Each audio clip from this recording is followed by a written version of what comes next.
Voters overwhelmingly rejected Democrats' Prop HH tax plan. So Democrats basically gave it to voters anyway, at least the parts that they could pass in a weekend special session without voter approval. Similar changes to property taxes, similar changes to TABOR refunds to use them to redistribute income. Politics guy Marshall Zellinger explains.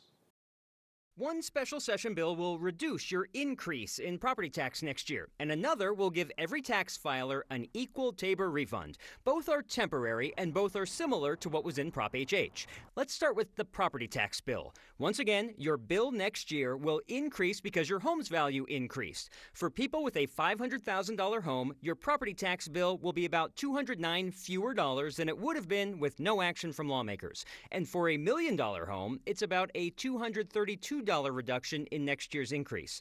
Democrats passed this without Republican support, and even some of the Democratic support was not complete.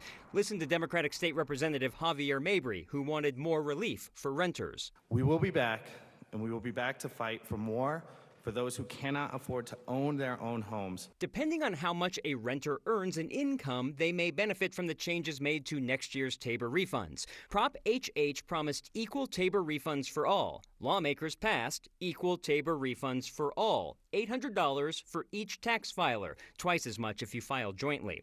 It's actually $100 fewer than what was in Prop HH because lawmakers used TABOR money to expand the earned income tax credit for low-income earners. Who are the winners? Low-income earners and people who own high-valued homes. Who are the losers? High-income earners who will now get much less in a TABOR refund.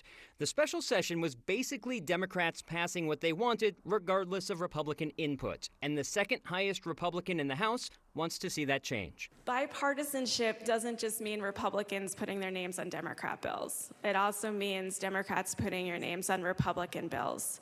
We have ideas, too. I cannot tell you today what your actual savings on your next property tax increase will be. Why?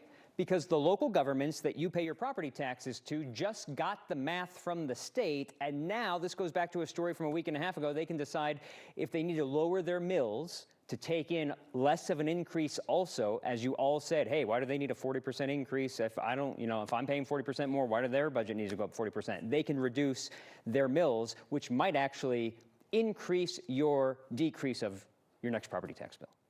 You had me until the end, and then I lost the plot. I think I lost it too. That's fine. Fair to say, $200 property tax break is not nearly the amount that most people's property taxes are going to go up next year. Right. I can't say it enough. Your property tax bill is going to go up next year. So this is just bringing that increase down a little bit. This is temporary. It's just 1 year. Anything beyond this next property tax bill, that's going to be the next legislative session. So there's going to be more of this. The rest of Prop HH is now up for debate because we did just this year's version. Marshall, thank you very much.